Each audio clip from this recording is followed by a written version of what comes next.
rassembler des provisions comme le nectar, le pollen, l'eau et la résine, et les stocker dans la ruche. Bien que ce soit des femelles comme la reine, leurs ovaires ne sont pas matures. Cela les rend stériles. Les caractéristiques de ces créatures sont décrites dans la sourate An-Nahl du Coran, qui signifie l'abeille.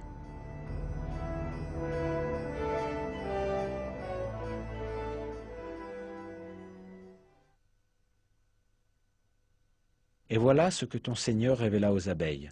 Prenez des demeures dans les montagnes, les arbres et les treillages que les hommes font, puis mangez de toute espèce de fruits, et suivez les sentiers de votre Seigneur, rendus faciles pour vous. De leur ventre sort une liqueur, aux couleurs variées, dans laquelle il y a une guérison pour les gens. Il y a vraiment là une preuve pour des gens qui réfléchissent.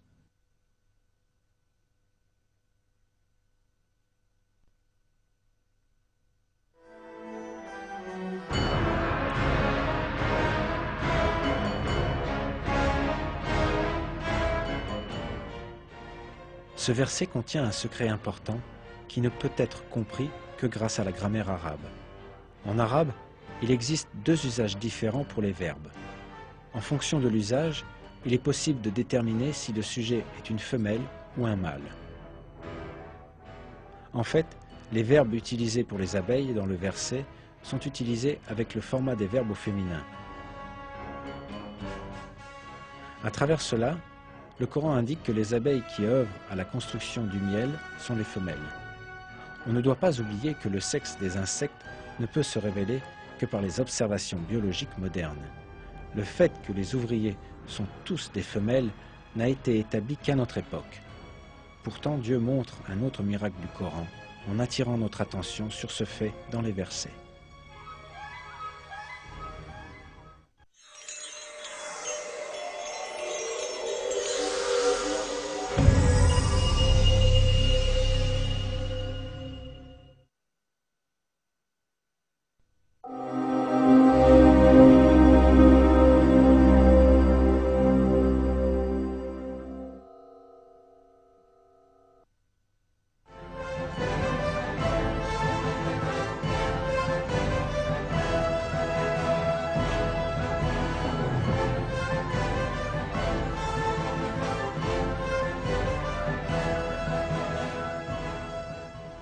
Aujourd'hui, la relativité du temps est un fait scientifique prouvé.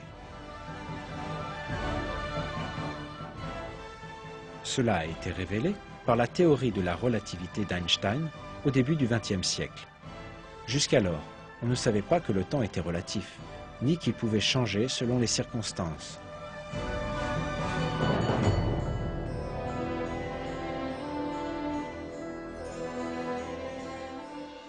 Pourtant, le célèbre scientifique Albert Einstein prouva ce fait en montrant que le temps est dépendant de la masse et de la vitesse. Pourtant, le Coran, révélé 14 siècles avant Einstein, possédait déjà l'information que le temps est relatif.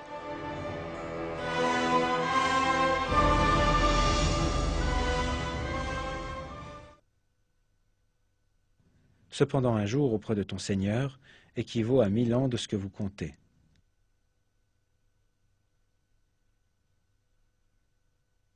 Du ciel à la terre, il administre l'affaire, laquelle ensuite monte vers lui en un jour équivalent à 1000 ans de votre calcul.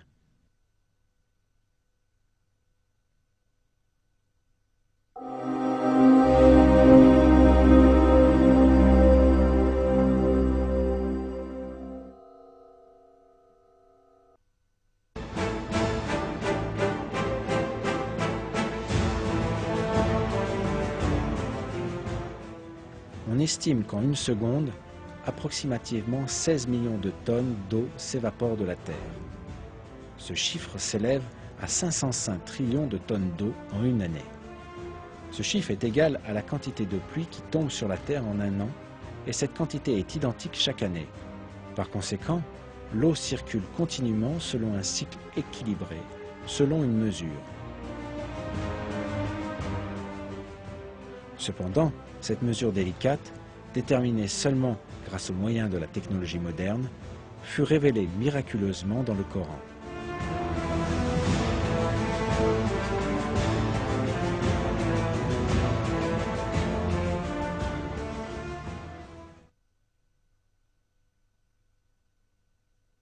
celui qui a fait descendre l'eau du ciel avec mesure et avec laquelle nous ranimons une cité morte, aride, ainsi vous serez ressuscités.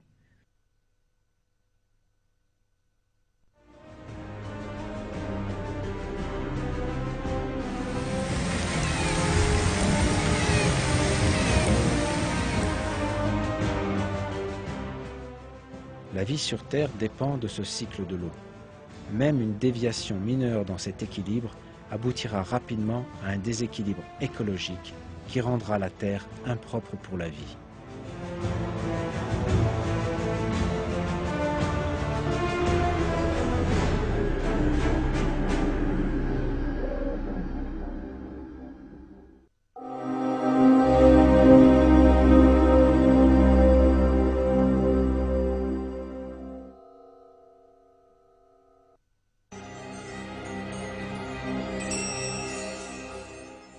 Révélé au 7e siècle, à une époque où les connaissances des hommes sur ce qui se passe au fond de la mer étaient très limitées, le Coran contient des informations importantes sur la structure de la mer et même sur les profondeurs des océans.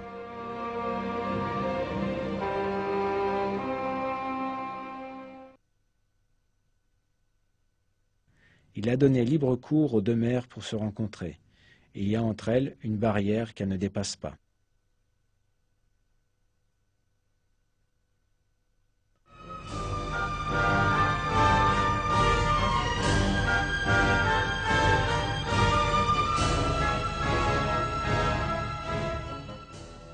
Cette propriété des mers, c'est-à-dire qu'elles se rencontrent et pourtant ne se mélangent pas, n'a été découverte que très récemment par les océanographes.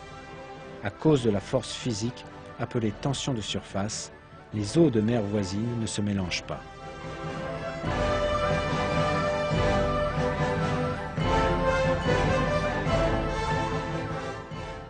C'est un autre miracle que, au cours d'une période où les connaissances en physique ou en océanographie étaient très réduites, et la tension de surface inconnue, cette vérité fut révélée dans le Coran.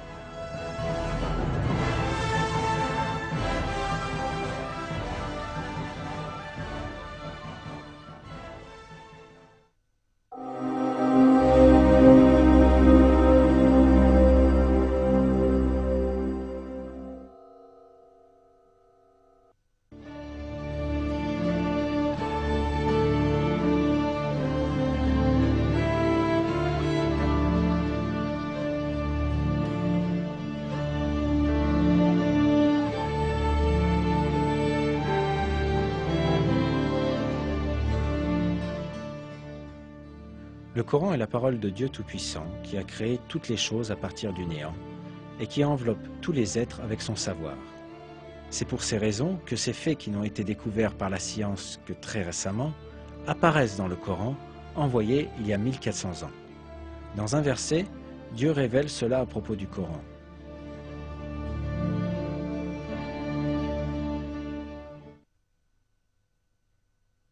Ne méditent-ils donc pas sur le Coran ? S'ils provenaient d'un autre que Dieu, ils y trouveraient certes maintes contradictions.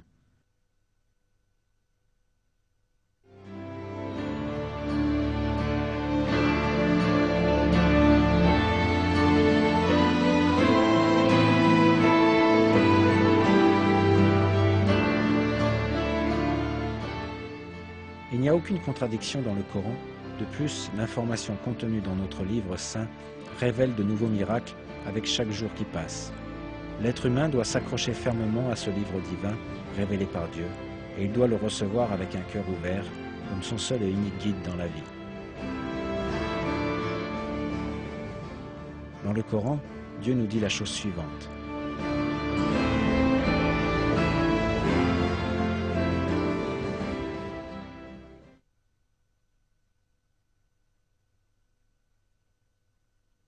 Et voici un livre béni que nous avons fait descendre. Suivez le don et soyez pieux afin de recevoir la miséricorde.